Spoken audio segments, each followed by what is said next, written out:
여러분 혹시 이런 적 있으신가요?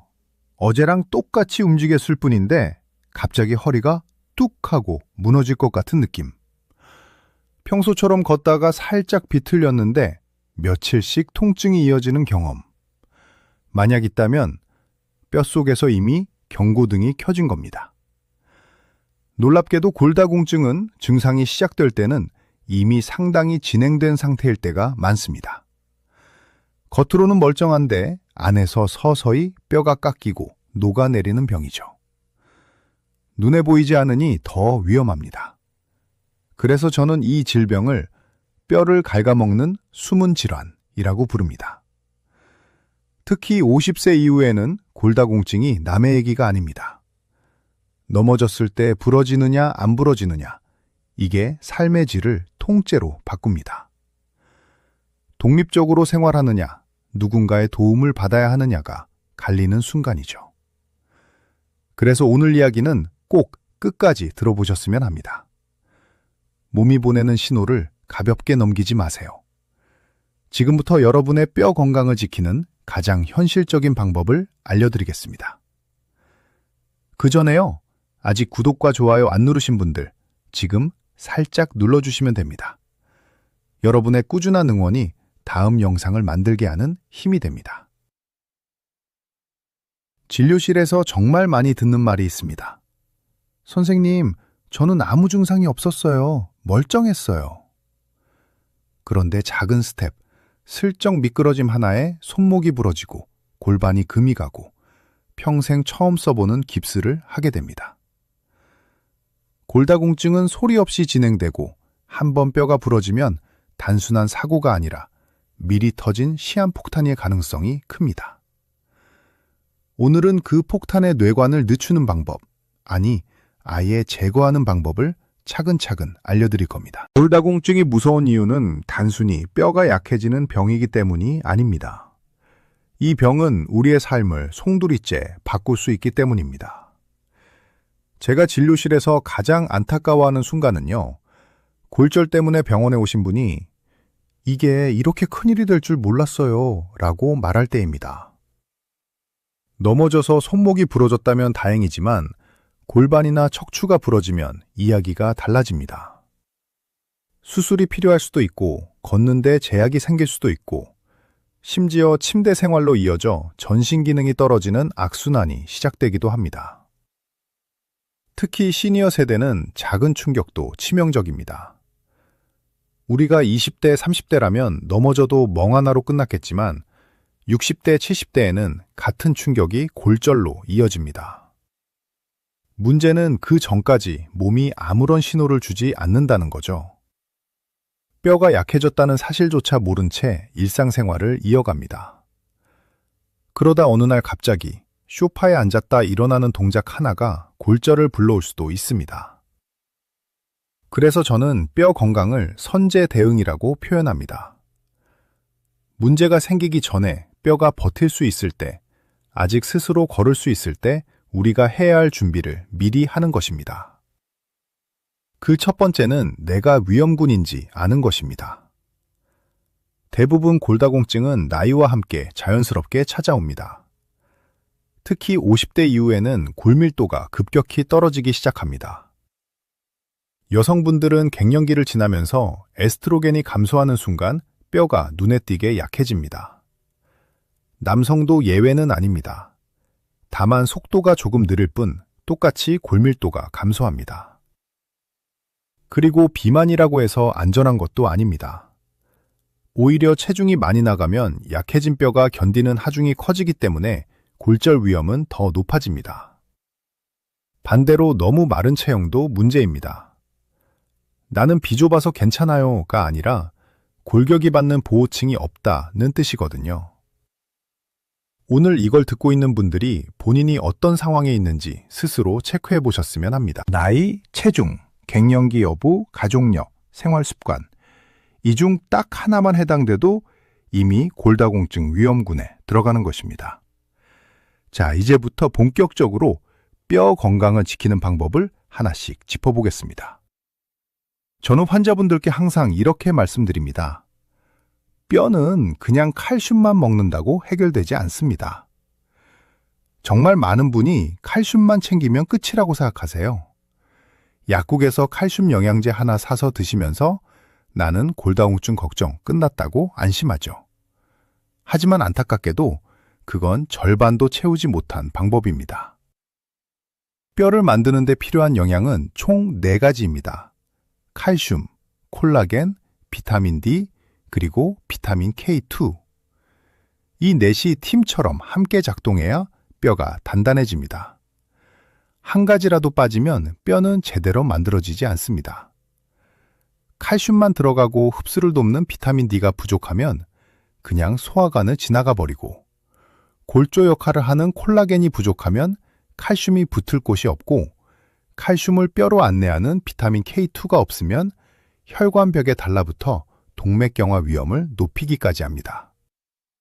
저는 이 4가지 영양소를 뼈 건강의 철벽 라인업이라고 부릅니다. 축구로 치면 칼슘이 공격수라면 콜라겐은 골문 앞의 탱커, 비타민 D는 패스를 넣어주는 미드필더, 그리고 비타민 K2는 공을 골대 안으로 넣는 마무리 스트라이커 같은 역할입니다. 넷 중 하나라도 빠지면 득점이 안 되는 거죠. 특히 비타민 K2는 많은 분들이 잘 몰라서 놓치고 계십니다. 칼슘과 비타민 D는 들어봤지만 비타민 K2는 생소하시죠? 그래서 칼슘 영양제를 꾸준히 드시고 있음에도 골밀도 검사를 해보면 별 변화가 없는 이유가 바로 여기에 있습니다. 칼슘이 뼈로 가지 않기 때문입니다. 칼슘 혼자서는 길을 찾지 못합니다. 누군가가 거기가 아니다, 이쪽이 뼈다 라고 안내해줘야 합니다.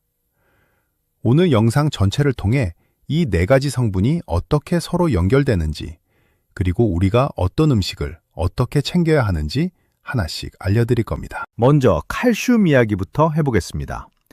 많은 분들이 칼슘을 가장 중요한 영양소라고 생각하시지만 실제로는 4가지 중 유일하게 몸에서 그대로 빠져나가기 쉬운 성분입니다.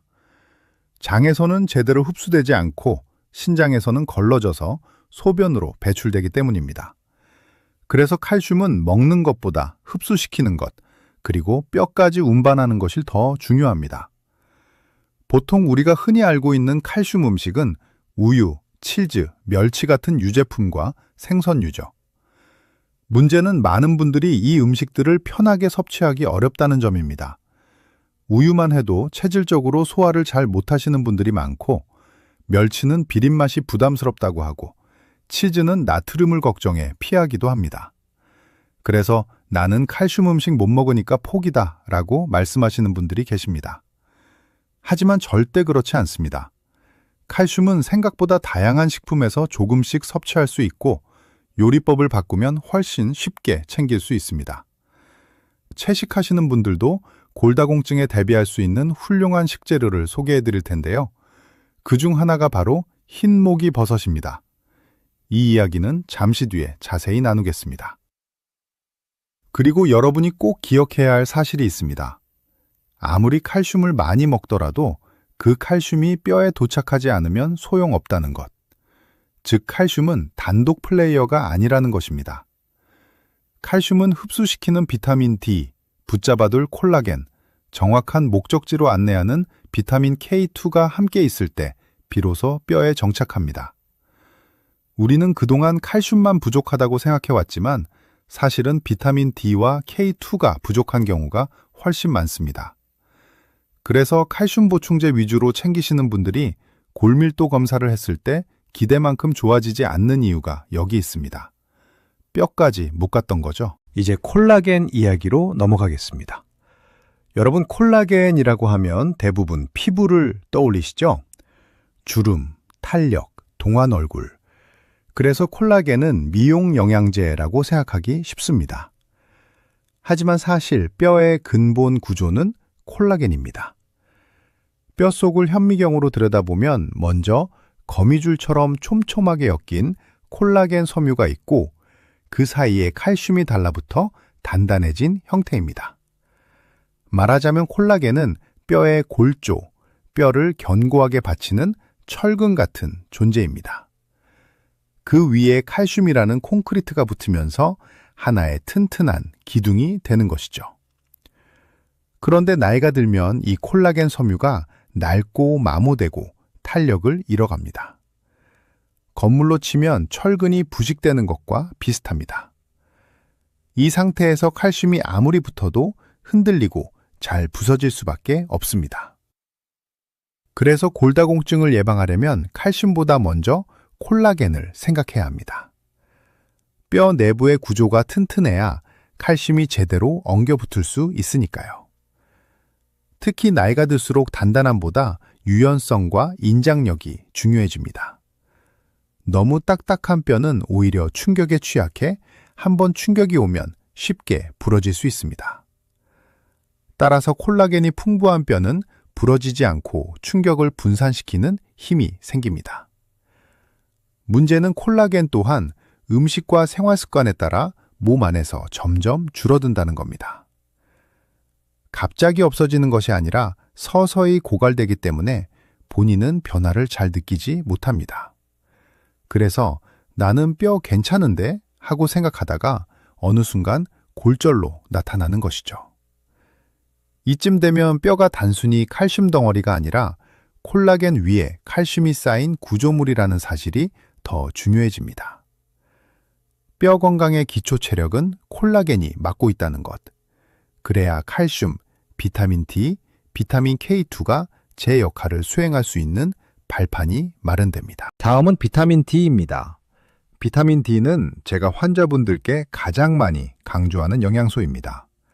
왜냐하면 한국인 대부분이 비타민 D 부족 상태이기 때문입니다. 병원을 오가는 분들을 검사해보면 정상 수치가 나오는 경우가 정말 드뭅니다. 나이가 들수록 피부에서 비타민 D를 합성하는 능력은 떨어지고 간과 신장에서 활성화시키는 능력도 함께 감소합니다. 게다가 실내 생활이 많아지면서 햇빛에 노출되는 시간도 부족해졌죠. 비타민 D가 부족하면 어떤 일이 생길까요? 우리가 먹은 칼슘이 제대로 흡수되지 못합니다. 장에서는 칼슘이 거의 통과해버리고 신장에서는 칼슘을 붙잡아두지 못해 그대로 배출해버립니다. 즉, 칼슘을 먹는 노력은 하면서 실제로 뼈로 들어가는 양은 줄어드는 것입니다. 그래서 비타민 D는 뼈 건강의 관문이라고 할 수 있습니다. 칼슘이 몸에 들어오면 들어올 거면 제대로 쓰이게 하자 하고 도와주는 역할입니다. 그래서 저는 환자들에게 칼슘보다 먼저 비타민 D 수치를 체크하라고 권합니다. 물론 음식으로도 섭취할 수 있지만 현실적으로 매일 충분한 양을 먹는 건 쉽지 않습니다. 고등어, 대구, 계란 노른자 등에도 비타민 D가 있지만 일상 식사로 필요한 양을 채우기 어렵습니다. 결국 선택지는 세 가지입니다. 햇빛 음식을 통한 섭취, 영양제 보충. 이 세 가지를 적절히 조합해야 합니다. 특히 햇빛은 가장 자연스럽고 손쉬운 방법이지만 자외선이 강한 한낮에 오래 있을 필요는 없습니다. 하루 15치 30분 정도만 팔이나 얼굴을 노출해도 충분합니다. 또한 겨울철이나 실내 생활이 많은 분은 비타민 D 영양제 보충이 거의 필수라고 보시면 됩니다. 이쯤에서 뼈 건강 공식이 조금 명확해집니다. 칼슘은 비타민 D가 있어야 몸 안으로 들어오고 콜라겐권 구조가 있어야 자리를 잡고 그리고 마지막으로 비타민 K2가 그 자리를 정확하게 안내해 줍니다. 이제 제가 정말 강조하고 싶은 이야기를 해볼까요? 많은 분들이 우유나 멸치를 잘 못 드시거나 채식 위주의 식사를 하시면서 나는 뼈 건강은 포기했어 라고 이야기하십니다. 하지만 그렇지 않습니다. 바로 이런 분들을 위해 꼭 말씀드리고 싶은 식재료가 하나 있습니다. 바로 흰 목이버섯입니다. 흰 목이버섯은 여러분이 평소에 자주 접하는 검정 목이버섯의 사촌이지만 영양 구성에서 한 단계 높습니다. 특히 말린 흰 목이버섯은 뼈 건강에 필수 영양소를 3가지나 가지고 있습니다. 칼슘, 콜라겐, 그리고 비타민 D입니다. 이 3가지가 한꺼번에 들어있다는 것은 뼈 건강 음식으로 거의 완전체에 가깝다고 할 수 있습니다. 게다가 채식 기반 재료이기 때문에 유제품을 못 드시는 분, 우유만 먹으면 속이 부글거리는 분, 멸치에서 나는 비린맛 때문에 포기했던 분들에게 딱 맞습니다. 저도 환자분들에게 처음에는 의심 반, 호기심 반으로 권했는데 꾸준히 드신 분들이 실제로 골밀도 검사에서 좋은 결과가 나오는 경우를 경험했습니다. 흰 목이버섯의 또 하나의 장점은 보관이 쉽고 오래 간다는 것입니다. 건조된 제품을 한 번 사두면 필요할 때마다 물에 불려서 사용하면 됩니다. 나물처럼 무쳐도 되고 찌개에 넣어도 자연스럽게 어울리고 볶음밥, 샤브샤브, 심지어 비빔밥에도 잘 어울립니다.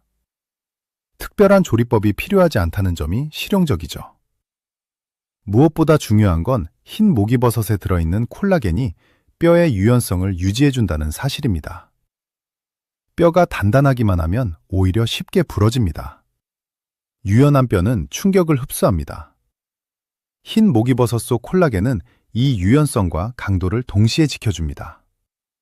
우리가 나이가 들수록 필요한 건 깨지지 않는 뼈이지 돌처럼 딱딱한 뼈가 아닙니다. 이 점을 꼭 기억해 주세요. 이제 마지막 영양소, 비타민 K2를 말씀드릴 차례입니다. 제가 이 성분을 강조하는 이유는 대부분의 사람들이 모르는 데다 뼈 건강에서 가장 결정적인 역할을 하기 때문입니다. 혼동하지 말아야 할 것이 있습니다. 비타민 K는 두 종류가 있습니다. 비타민 K1과 K2. 많은 분들이 녹색 채소를 먹으면 비타민 K를 충분히 섭취한다고 생각합니다. 시금치, 케일, 상추, 양배추 같은 채소의 풍부한 비타민 K는 K1입니다.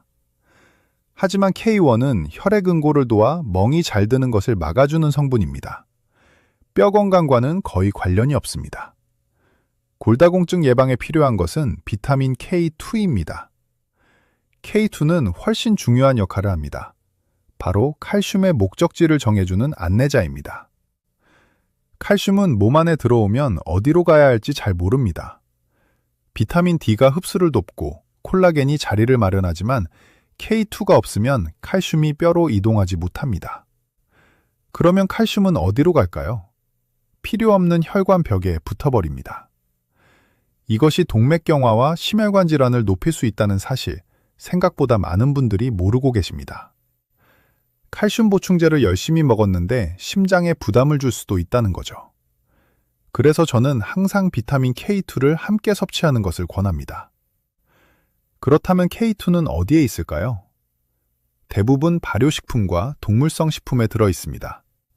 청국장, 낫또, 치즈, 버터, 달걀 노른자, 닭고기 등이 대표적입니다. 특히 낫또에는 K2가 매우 풍부합니다. 하지만 낫또를 못 드시는 분들 많죠? 저도 냄새 때문에 어려워하시는 분들을 자주 봅니다. 그럴 때는 청국장으로 대신할 수 있습니다. 한국인의 식탁에 익숙하고 부담도 적습니다.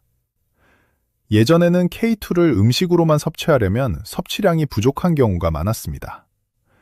그래서 요즘은 K2 영양제를 함께 챙기는 분들도 늘고 있습니다. 칼슘과 비타민 D, 그리고 K2를 세트로 생각하시면 뼈로 향하는 길을 잘 만들어줄 수 있습니다. 여기까지 4가지 영양소 이야기를 다루면서 하나의 흐름을 이해하셨을 거라 생각합니다. 뼈는 혼자 만들어지지 않는다. 칼슘, 콜라겐, 비타민 D, 비타민 K2가 서로 맞물려 움직여야 뼈가 채워진다. 이 원칙만 기억해도 뼈 건강관리는 절반 이상 끝난 겁니다. 이제 많은 분들이 궁금해하시는 부분으로 넘어가겠습니다. 선생님, 그럼 음식만 잘 챙기면 되는 거죠? 안타깝게도 정답은 아닙니다. 운동이 빠지면 뼈 건강은 완성되지 않습니다. 아무리 좋은 영양을 챙겨도 뼈는 움직여야 강해집니다. 뼈는 충격과 하중을 경험할 때 그 충격에 견딜 수 있게 스스로 단단해지는 성질을 가지고 있습니다. 즉, 움직임이 약을 대신합니다. 나이가 들면 체력 관리가 더 어려워지고 운동 자체가 부담스러울 수 있습니다. 그래서 저는 무리한 운동이 아니라 꾸준히 할 수 있는 운동을 추천합니다. 가장 좋은 운동은 걷기입니다. 무릎에 무리가 되지 않는 속도로 하루 30분만 걸어도 충분합니다. 실내 자전거 역시 아주 좋은 선택이고 요가나 필라테스처럼 균형 감각을 기르는 운동도 도움이 됩니다.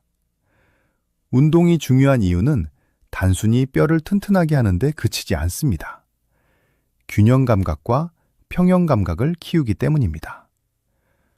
골다공증 환자의 골절은 대부분 넘어져서 발생합니다. 넘어지지만 않으면 골절 위험은 거의 사라진다는 뜻이죠. 균형 감각은 나이 들수록 자연스럽게 떨어지기 때문에 운동으로 유지해야 합니다. 특히 다리에 힘이 빠지면 계단, 욕실, 주방 등 일상 속에서 위험한 상황이 훨씬 자주 만들어집니다. 야외 활동도 도움됩니다. 햇빛을 통해 비타민 D 합성이 가능해지고 이 과정이 칼슘의 흡수를 돕습니다. 따라서 하루 15분 30분 정도 햇빛 아래를 산책하는 것만으로도 몸은 뼈를 위한 중요한 작업을 하고 있습니다. 단, 너무 강한 햇빛 아래서 오래 노출되면 오히려 피부와 체력에 무리가 갈 수 있으니 시간과 강도를 조절하는 것이 중요합니다. 그리고 절대 빠뜨리면 안 되는 조언이 있습니다. 골다공증이 걱정되는 분이라면 충격이 큰 운동은 피하세요. 넘어질 위험이 있는 운동, 무거운 것을 드는 운동, 빠르게 움직이는 운동은 득보다 실이 될 수 있습니다. 부드럽고 꾸준한 움직임이 뼈에게는 더 좋은 자극입니다. 이제 정리해 볼까요? 오늘 영상에서 말씀드린 핵심은 단 하나입니다. 뼈는 가만히 둔다고 지켜지지 않는다는 것입니다. 골다공증은 소리 없이 찾아오고 골절은 일상을 단 한 번에 바꾸어 놓습니다. 그래서 미리 대비하는 것이 무엇보다 중요합니다. 먼저 4가지 영양소를 기억하세요. 칼슘은 뼈의 재료, 콜라겐은 그 재료를 붙잡는 구조물, 비타민 D는 흡수를 돕는 문지기, 그리고 비타민 K2는 뼈로 가는 길잡이입니다. 4가지가 함께 움직일 때 뼈는 비로소 단단해지고 충격을 받아도 버틸 수 있는 힘이 생깁니다. 흰목이버섯처럼 칼슘, 콜라겐, 비타민 D 3가지를 동시에 먹을 수 있는 식재료는 특히 채식하시는 분들에게 큰 도움이 됩니다. 또 청국장, 치즈, 계란 노른자 같은 K2 음식도 식단에만 자연스럽게 넣어도 충분합니다. 음식이 어렵다면 영양제 조합을 통해 채우는 것도 방법입니다. 그리고 마지막으로 영양 못지않게 중요한 것이 운동입니다. 뼈는 움직일수록 강해집니다. 걷기, 실내 자전거, 스트레칭, 요가, 부담 없지만 꾸준한 운동을 선택하세요. 넘어지지 않는 것이 곧 골절을 막는 최고의 전략입니다. 여러분, 이제 선택은 우리 손에 달려 있습니다. 뼈가 부러지고 나서 후회하며 대비할 것인지, 골절을 겪기 전에 내 몸을 지킬 것인지. 오늘 이 영상을 함께 보신 여러분은 이미 첫걸음을 내딛었습니다. 혹시 오늘 영상이 도움이 되셨다면 좋아요 한번 눌러주세요. 그리고 아직 구독하지 않으셨다면 지금 바로 가입하시고 100세까지 건강하게 사는 지름길 함께 걸어갑시다. 저는 앞으로도 뼈 건강, 혈관, 근육, 뇌 건강까지 여러분의 노후를 지키는 모든 지식을 최대한 쉽고 정확하게 전달해 드리겠습니다. 오늘도 100세 건강 라운지와 함께 해주셔서 감사합니다. 여러분의 뼈가 튼튼해지고 넘어지지 않는 하루가 되길 진심으로 응원합니다. 다음 영상에서 또 뵙겠습니다. 건강하세요.